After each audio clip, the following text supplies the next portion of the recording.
Good morning students. आज अपन नया topic start करेंगे।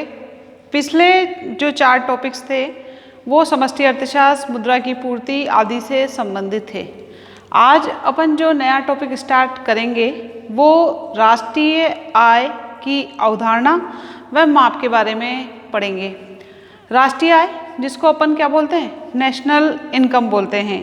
बात करते हैं अपन राष्ट्रीय आय की, तो किसी भी अर्थव्यवस्था, चाहे वो पूंजीवादी अर्थव्यवस्था हो, चाहे वो समाजवादी अर्थव्यवस्था हो, चाहे वो मिश्रित अर्थव्यवस्था हो, तो कोई भी अर्थव्यवस्था हो उसकी आर्थिक प्रगति का जो अनुमान होता है उसमें उत्पादित वस्तुओं व सेवाओं के बदले के सेवाओं के मूल्य से लगाया जाता है। यानी कि उस देश के अंदर वस्तुएं कितनी मात्रा में उत्पादित हो रही है और वो वस्तु की कीमत किस प्रकार की है।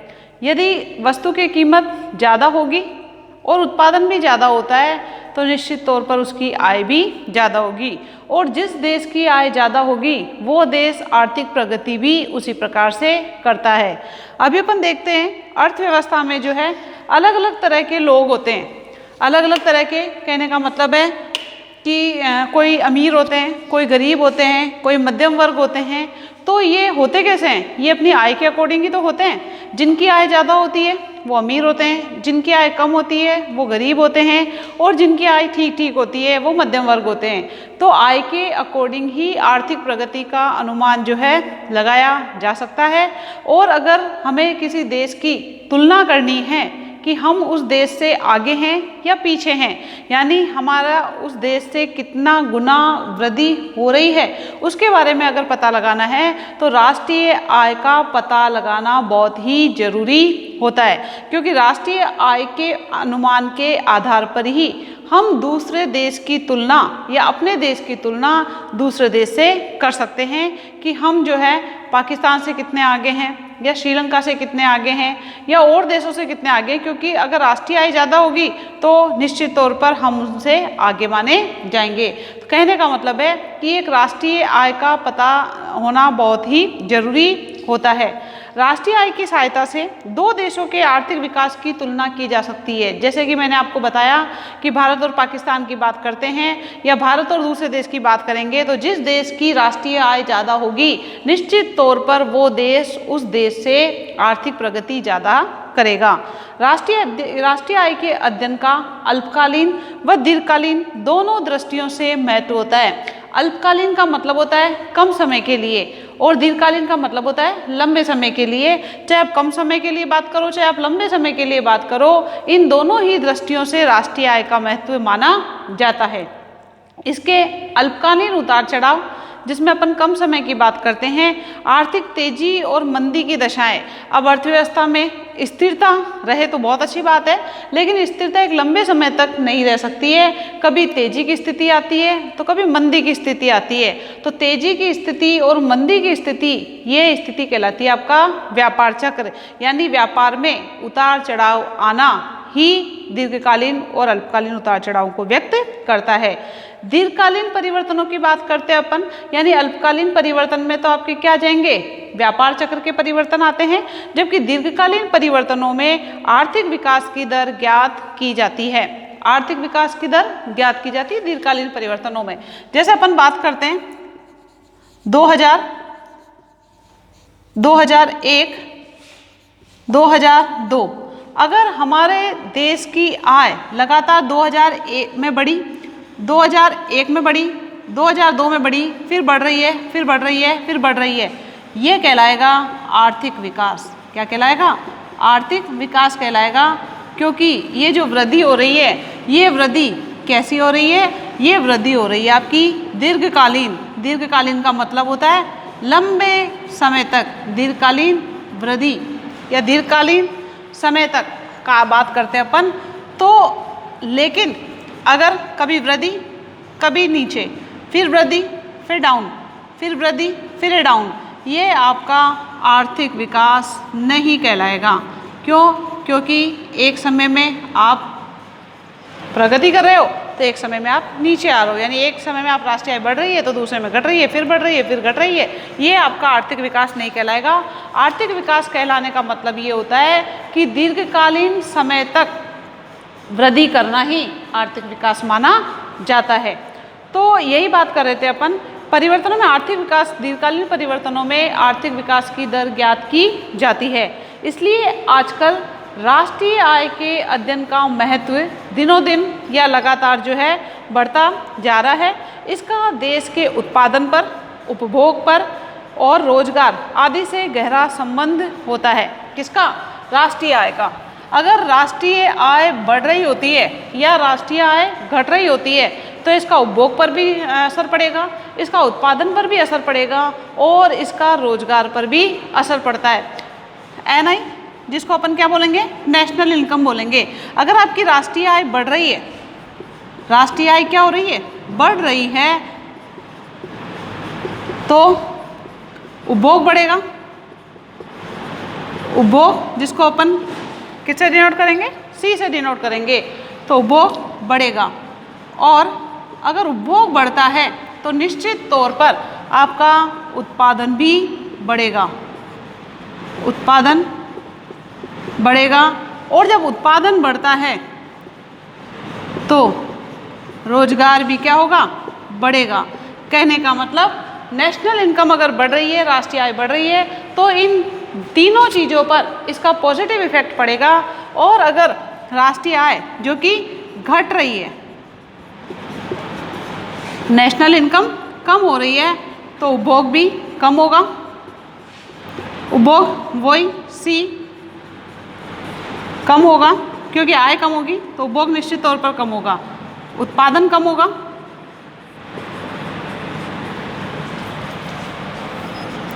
और जब उत्पादन कम होगा तो ऑटोमेटिकली रोजगार भी कम होगा।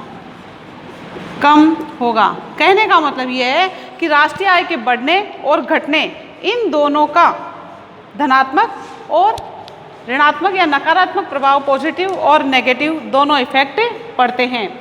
जब 1930 की शताब्दी में विश्व में महामंदी छा गई थी। 1930 में विश्व में महामंदी छाई थी, यानी पूरे देश में मंदी की स्थिति आ गई थी। मंदी आपको मैंने पहले ही बता दिया, कीमतों का लगातार गिरना मंदी की स्थिति कहलाती है।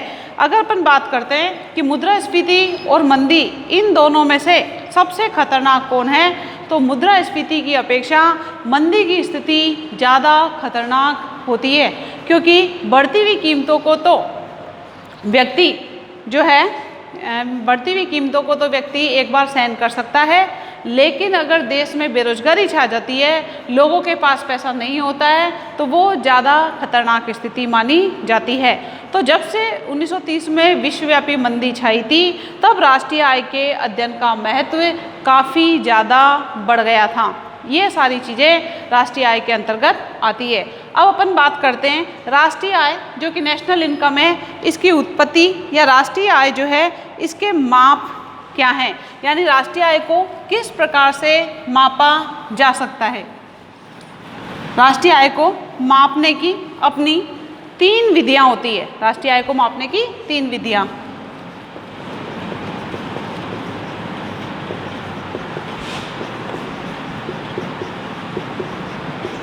इसके अंतर्गत अपन 3 विधियां करेंगे, जिसमें आपकी फर्स्ट जो विधि होगी वो होगी सकल राष्ट्रीय उत्पत्ति। सकल राष्ट्रीय उत्पत्ति, इसको क्या बोलेंगे? GNP। ये पहली विधि है। फिर सेकंड आएगी आपकी सकल राष्ट्रीय आय, जो कि क्या होगी? GNI। और थर्ड होगी सकल राष्ट्रीय व्यय, जो कि होगी GNE। कहने का मतलब यह है कि राष्ट्रीय आय की गणना की 3 विधियां होती है। ये राष्ट्रीय आय को मापने की 3 विधियां बताई गई है, जिसमें आपकी फर्स्ट है सकल राष्ट्रीय उत्पत्ति, जिसको शॉर्ट में GNP बोलेंगे। सकल राष्ट्रीय आय GNI और सकल राष्ट्रीय व्यय GNE। अब राष्ट्रीय आय की गणना चाहे आप इस विधि से करो, चाहे आप सेकंड वाली विधि से करो, चाहे आप थर्ड विधि से करो, इसकी गणना, तीनों की गणना लगभग कैसे आएगी, बराबर ही आती है। अब इसमें सबसे अपन पहले सकल राष्ट्रीय उत्पत्ति यानी GNP की गणना के बारे में पढ़ेंगे।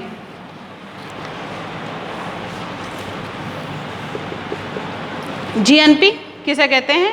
यह एक देश में एक वर्ष की अवधि में, यानी एक देश के अंदर एक वर्ष के अंदर जितनी भी वस्तुएं उत्पादित होती है, वस्तुएं व सेवाएं, इनके मूल्य के बराबर होती है। GNP में क्या होगा, आपको जब GNP के इसके बारे में लिखना है तो आपको यही लिखना है, यह एक देश में एक वर्ष की अवधि में समस्त उत्पादित वस्तुओं और सेवाओं के मूल्य के बराबर होती है। GNP जो है किसको शो करती है? GNP वस्तु प्रवाह को शो करती है, वस्तु प्रवाह को, क्योंकि वस्तुओं के रूप में ही तो उत्पादन होता है। अगर अपने को इसकी जो है परिभाषा लिखनी है या इसके बारे में लिखना है तो आपको ये लिखना है, यह है एक देश में एक वर्ष में उत्पादित समस्त वस्तुओं व सेवाओं के मूल्य के बराबर, मूल्य के बराबर होती है। कहने का मतलब है कि वस्तु उत्पादन जो होगा वस्तु या सेवा रूप में होता है, तो एक साल के अंदर, बात करते हैं अपन 2010 की, 2010 में जितनी भी भारत के अंदर, क्योंकि देश की बात करते हैं तो भारत की बात करेंगे अपन, तो भारत के अंदर सन 2010 में कितनी वस्तुओं और सेवाओं का उत्पादन हुआ है, जितनी भी वस्तुओं और सेवाओं का उत्पादन हुआ है उसकी बाजार में क्या कीमत थी, मूल्य की बात कर रहे हैं अपन, क्या कीमत थी, उस कीमत के बराबर जो योग होगा सारा, वो आपका GNP के अंतर्गत आएगा। इसलिए इसमें अपने को यही लिखना है, GNP के अंतर्गत यह एक देश में एक वर्ष में उत्पादित समस्त अंतिम वस्तुओं और सेवाओं के मूल्य के बराबर होती है। यह किसको शो करेगी? वस्तु प्रवाह को, वस्तु प्रवाह जो है को व्यक्त करती है। यह है वस्तु प्रवाह को व्यक्त करती है, क्योंकि जो भी उत्पादन होगा वो किस रूप में होगा? वस्तु के रूप में होता है। प्रतिवर्ष जो है, अब देश में एक तरह की तो वस्तुएं नहीं बनती है, देश में तो अनेक तरह की वस्तुएं बनती है, तो देश में अनेक वस्तुएं सेवाओं, जैसे गेहूं का उत्पादन होता है, वस्त्रों का उत्पादन होता है, कारों का उत्पादन होता है, यानी कारें बनाई जाती है, कर्मचारी जो है काम करते हैं, बाजार में जो है नाई धोबी वगैरह जो होते हैं, ये सेवाओं के रूप में ही तो है, तो वो सेवा यानी वो काम कर रहे हैं, सेवा के रूप में आता है ये नाई और धोबी वगैरह। तो इन सब आदि के सेवाओं का उपयोग जो है किया जाता है। इन विभिन्न वस्तुओं व सेवाओं का मूल्य किस पर लगाया जाएगा? बाजार भाव पर। किस पर लगाया जाएगा? बाजार भाव पर। कहने का मतलब सन 2010 की अगर अपन बात करते हैं तो 2010 में जितनी भी वस्तुएं उत्पादित हुई है देश के अंतर्गत, उन सभी उत्पादित वस्तुओं का बाजार भाव जो होगा उन सब का मूल्य के बराबर GNP आपकी होगी। GNP की गणना में अब अपन बात कर रहे हैं कि समस्त उत्पादित वस्तुएं, तो समस्त उत्पादित वस्तुएं GNP की गणना में हम सिर्फ अंतिम वस्तुओं का मूल्य ही शामिल किया जाता है, मध्यवर्ती वस्तुओं का मूल्य इसके अंतर्गत शामिल नहीं होगा। अंतिम वस्तु की बात करते हैं अपन, जैसे डबल रोटी की बात करते हैं अपन, अंतिम वस्तु होने के कारण इसका मूल्य GNP में शामिल किया जाएगा। उदाहरण क्या लिखेंगे अपन? डबल रोटी, क्योंकि डबल रोटी जो बनी है उसके बाद इसका उपभोग ही किया जाएगा, उसको जो है खाने के काम में ही लिया जाएगा, तो डबल रोटी एक अंतिम वस्तु मानी जाती है। इसका मूल्य ही अपन जीएनपी में शामिल करेंगे, लेकिन इसको बनाने से संबंधित गेहूं, आटे आदि का मूल्य इसमें शामिल नहीं किया जाएगा। अब ये जो डबल रोटी है, ये डबल रोटी क्या है? अंतिम वस्तु है। क्या है ये? अंतिम वस्तु है। इस डबल रोटी को अब जो है उपभोग या इसको काम में, खाने के काम में ले लिया जाएगा। लेकिन डबल रोटी से पहले ये क्या थी? आटा, आटे से पहले गेहूं और गेहूं से पहले बीज। ये इन चीज़ों का मूल्य इसके अंतर्गत शामिल नहीं होगा, क्योंकि ये जो मध्यवर्ती वस्तुओं की कीमतें हैं, ये मध्यवर्ती वस्तुओं की जो कीमतें हैं, ये डबल रोटी के अंदर ही शामिल कर ली गई है। इसलिए जीएनपी की गणना में अंतिम वस्तुओं का मूल्य ही शामिल किया जाता है। बीच की वस्तुओं का मूल्य या मध्यवर्ती वस्तुओं का मूल्य इसमें शामिल नहीं होगा। यदि अपन मध्यवर्ती वस्तुओं का मूल्य या बीच की वस्तुओं का मूल्य इसमें शामिल कर लेते हैं तो जीएनपी की गणना क्या हो जाएगी? दोहरी हो जाएगी। जैसे अपन बात करते हैं डबल रोटी, डबल रोटी की कीमत कितनी है मार्केट में? 25 रुपये। तो जितनी भी डबल रोटी इस साल बनी है और 25 रुपये से उसको मल्टीप्लाई कर लिया जाएगा। इसमें ऐसा नहीं होगा कि आप आटे का मूल्य मान लो 20 रुपये, इसके बाद गेहूं का मूल्य मान लो था 15 रुपये, बीज का मूल्य मान लो आप 5 रुपये। अगर अपन 25, 20, 15 और 5 इन सबको जोड़ेंगे तो गणना तो हो जाएगी ज़्यादा और पैसा आएगा कम। कहने का मतलब ये जो 25 रुपये डबल रोटी के मूल्य की कीमत शामिल हुई है, इसमें आटे का मूल्य, गेहूं का मूल्य, बीज का मूल्य, ये सब मूल्य ऑलरेडी ही डबल रोटी के अंदर शामिल होता है। इसलिए हमको ये बात याद रखनी है कि जीएनपी की जब गणना की जाएगी तो उसमें अंतिम वस्तुओं और सेवाओं का मूल्य ही शामिल किया जाता है। नेक्स्ट बात करते हैं अपन सकल राष्ट्रीय आय की। सकल राष्ट्रीय आय जो कि क्या है? GNI इनकम जो होगी वो आपकी सकल राष्ट्रीय आय के अंतर्गत आती है। कहने का मतलब GNI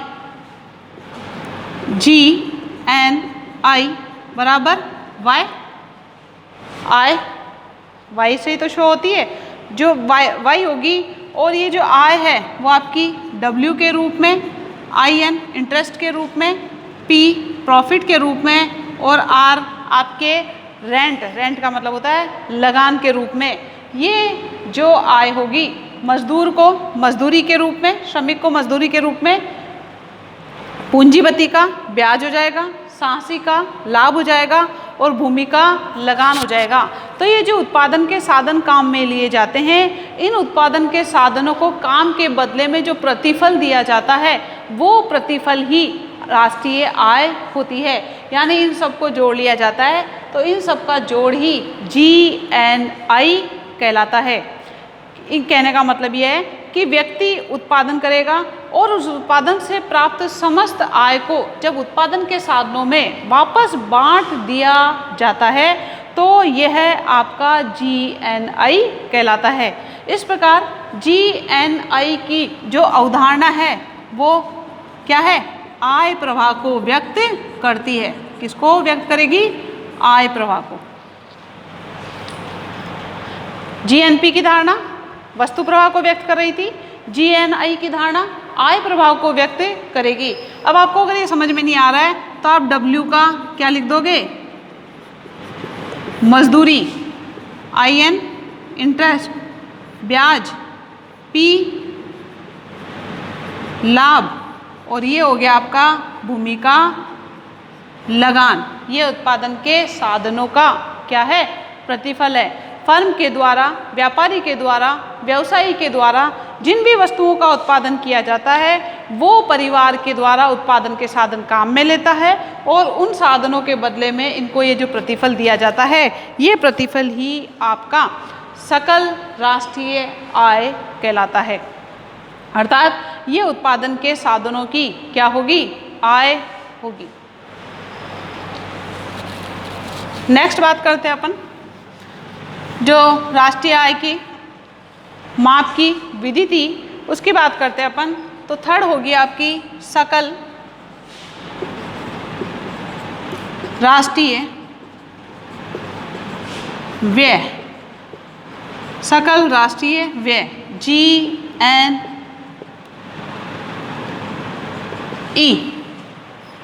इसकी अपन बात करेंगे। इसमें हम व्यय पक्ष की ओर चलते हैं, यानी ये किसको, व्यय प्रवाह को व्यक्त करेगी। ये विधि व्यय प्रवाह को व्यक्त करती है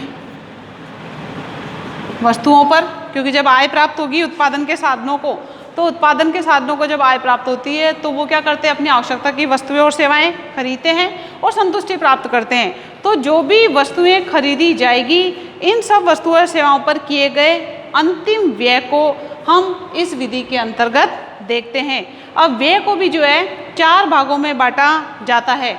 ये व्यय भी जो है आपका 4 भागों में है, जिसमें आपका एक हो जाएगा C, जिसको अपन उपभोग बोलेंगे।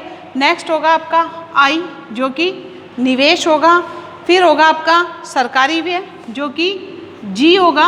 और लास्ट आता है जो आपका शुद्ध निर्यात, और शुद्ध निर्यात का मतलब होता है X माइनस M अर्थात NX। X माइनस M अर्थात क्या हो जाएगा, NX हो जाएगा, यानी निर्यातों पर आयातों की अधिकता। ये फॉर्मूला जो होगा आपका वो इस प्रकार से पूरा हो जाएगा, GNE बराबर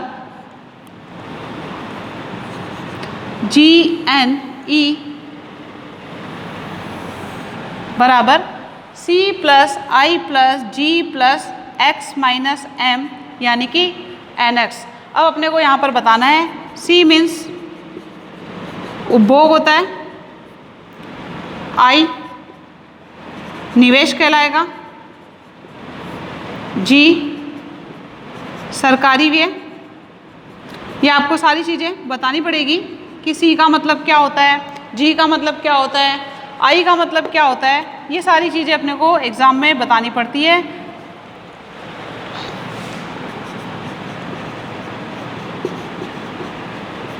और NX शुद्ध निर्यात, ये आपका GNE का क्या है, फॉर्मूला है। अब उपभोग में अपन बात करते हैं, परिवार वस्तुएं व सेवाएं खरीदता है। परिवार के द्वारा वस्तुओं और सेवाओं की क्या होती है, मांग होती है। टिकाऊ व गैर टिकाऊ वस्तुएं हो सकती है। अब वस्तुओं की बात करते हैं तो वस्तुएं भी कैसी हो सकती है, वस्तुएं भी 2 प्रकार की होती है, टिकाऊ वस्तुएं और गैर टिकाऊ वस्तुएं। टिकाऊ वस्तुएं कैसे होती है, जैसे कार है, फर्नीचर है, मकान है, फ्रिज है, टीवी है, AC है, यानी जो लंबे समय तक चलती है वो टिकाऊ वस्तुएं कहलाती है। और गैर टिकाऊ में आपका दूध हो गया, फल हो गई, सब्जी हो गई, आटा हो गया, मिर्च मसाला हो गया, ये गैर टिकाऊ वस्तुएं कहलाती है कि क्योंकि है ना वापस वस्तुओं की मांग की जाती है। तो निवेश में, निवेश की बात करते हैं अपन।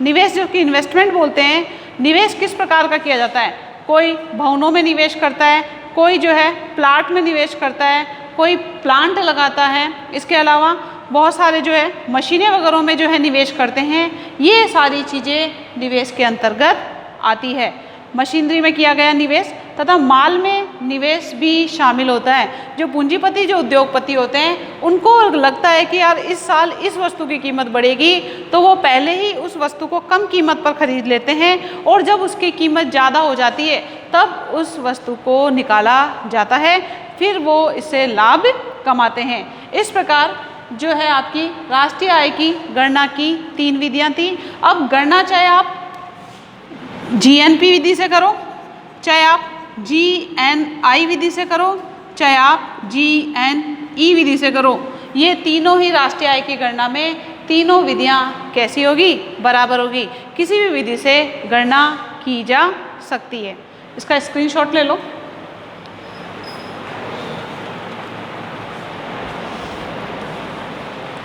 अब अपन आगे बात करते हैं कि ये जो GNP की अपन गणना, फर्स्ट वाला जो विधि थी GNP वाली, जिसमें अंतिम वस्तुओं और सेवाओं का मूल्य के बराबर होती है, उसमें किन किन को जोड़ा जाना चाहिए और किन किन को नहीं शामिल किया जाना चाहिए। कहने का मतलब किन किन चीज़ों को शामिल नहीं किया जाता है, इसके बारे में पढ़ेंगे।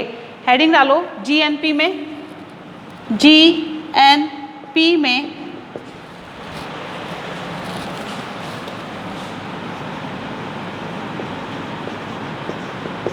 क्या जोड़े, क्या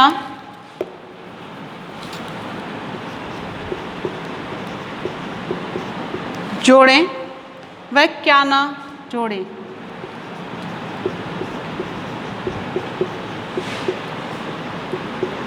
जोड़े का मतलब यहाँ पर शामिल होता है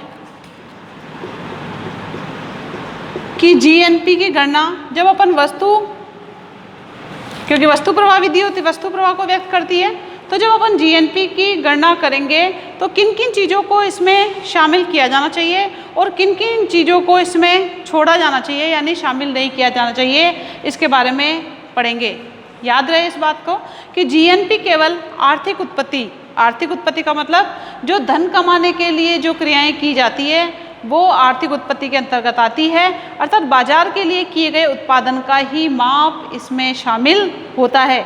लोग अपने घर पर कई प्रकार के कार्य किया करते हैं, कई प्रकार के कार्य, जैसे घर में स्त्रियां घर का काम करती है, स्त्रियां खाना वगैरह बनाती है, साफ सफाई वगैरह करती है, उनको जीएनपी में शामिल नहीं किया जाएगा। बच्चों की देखभाल करना वगैरह, क्यों? क्योंकि उनके बदले में उन्हें कोई भी आय प्राप्त नहीं होती है। तो कहने का मतलब गृहिणी की जो सेवाएं होती है जो कि घर के लिए की जाती है वो आपकी जीएनपी में शामिल नहीं होगी। लेकिन कोई गृहिणी दूसरे घर में जाकर काम कर रही है, उसके बदले में उसे आय प्राप्त हो रही है, वो जीएनपी में शामिल किया जाता है। बात करते हैं अपन, तो गृहिणी की सेवाओं को जीएनपी में शामिल नहीं किया जाएगा क्योंकि उसके बदले में उसे कोई भी आय प्राप्त नहीं होती है। दूसरी बात करते हैं अपन, पेंशन व सार्वजनिक ऋणों का जो ब्याज होता है वो जीएनपी में शामिल नहीं किया जाता। क्यों? क्योंकि जो पेंशन होती है या सार्वजनिक ऋण का ब्याज, पेंशन, सार्वजनिक ऋणों का ब्याज और गृहिणी की सेवाएं, फर्स्ट तो हो गया आपका गृहिणी की सेवाएं और सेकंड हो गया आपका क्या? सेकंड हो गया आपका पेंशन और सार्वजनिक ऋणों का जो ब्याज होता है, ये दोनों चीज़ें जीएनपी में शामिल नहीं की जाती। पेंशन किसे कहते हैं? व्यक्ति उम्र भर काम करता है, उसके बाद वो रिटायर हो जाता है। अब जब उसके बाद रिटायर हो जाता है तो रिटायरमेंट के बाद भी उसे पैसा प्राप्त होता है जब तक वो जीवित रहता है। लेकिन रिटायरमेंट के बाद या जो है जब व्यक्ति रिटायर हो जाता है उसके बाद जब उसे पैसा प्राप्त होता है उसके बदले में वो कोई भी काम नहीं कर रहा होता है, इसलिए पेंशन को जीएनपी में शामिल नहीं किया जाता। चालू वस्तु एवं सेवाओं का मूल्य ही जीएनपी के अंतर्गत शामिल किया जाएगा। तो गृहिणी की सेवाओं को जीएनपी में शामिल नहीं किया जाएगा, लेकिन जो गृहिणी बाहर जाके काम कर रही है, जो अपन अध्यापिका की बात करते हैं, अगर अध्यापिका ट्यूशन पढ़ा रही है उसके बदले में जो उसे पैसा प्राप्त हो रहा है वो जीएनपी में शामिल होगा। लेकिन वही अध्यापिका अगर अपने बच्चे को घर पे पढ़ा रही है उसके बदले में उसे कोई भी आय प्राप्त नहीं हो रही है तो वो जीएनपी में शामिल नहीं होता है। पेंशन की बात करते हैं अपन, क्योंकि जीएनपी में चालू वस्तुओं और सेवाओं के मूल्य को ही शामिल किया जाता है और पेंशन व्यक्ति को रिटायर होने के बाद रिटायरमेंट होने के बाद उसे प्राप्त होती है, उसके बदले में उसके द्वारा कोई भी काम नहीं किया जाता, इसलिए पेंशन को भी जीएनपी में शामिल नहीं किया जाएगा। बात करते हैं अपन सार्वजनिक ऋणों के ब्याज की। सरकार के द्वारा भी ऋण लिए जाते हैं। सरकार के द्वारा ऋण कब लिए जाते हैं? जब सरकार की आय तो होती है कम और खर्चा होता है ज़्यादा। अब सरकार की आय होती है कम और खर्चा होता है ज़्यादा, तो जब वो ऋण लेती है, चाहे वो बैंकों से लो, चाहे वो पोस्ट ऑफिस से लो, चाहे वो वित्तीय संस्थाओं से लो, चाहे वो विदेशों से लो, इसके बदले में उसे क्या देना होता है? ब्याज देना होता है। तो ये आपने जो सार्वजनिक ऋण लिया है, ये 2 साल पहले लिया है, 3 साल पहले लिया है या पहले से ही चला आ रहा है, तो जो अपन उसके बदले में जो ब्याज देंगे वो भी जीएनपी में शामिल नहीं किया जाता। इस प्रकार ये दोनों चीज़ें जीएनपी में शामिल नहीं होती है, क्योंकि ये दोनों चीज़ें वर्तमान में जो है वस्तुओं और सेवाओं के प्रतिफल से नहीं होती है, जबकि ये आपने पहले ही या पिछले जो काम किया हुआ होता है इसके बदले में भुगतान करना होता है, इसलिए इन दोनों को शामिल किया नहीं जाता। नेक्स्ट अपन पॉइंट जो कल करेंगे वो होगा आपका जीएनई अथवा जीएनपी के अंगों का संक्षिप्त विवरण, यानी जो अपनी थर्ड विधि थी, जीएनई विधि थी, जिसमें अपन ने सी, आई, जी और x माइनस एम या एनएक्स की अगर अपन बात करते हैं तो इसके अंगों का पूरा वर्णन, किसी का मतलब क्या होता है, आई में क्या क्या आता है, जी में क्या आएगा, एनएक्स में क्या आएगा, ये सारी चीज़ें अपन नेक्स्ट क्लास में करेंगे। Thank you.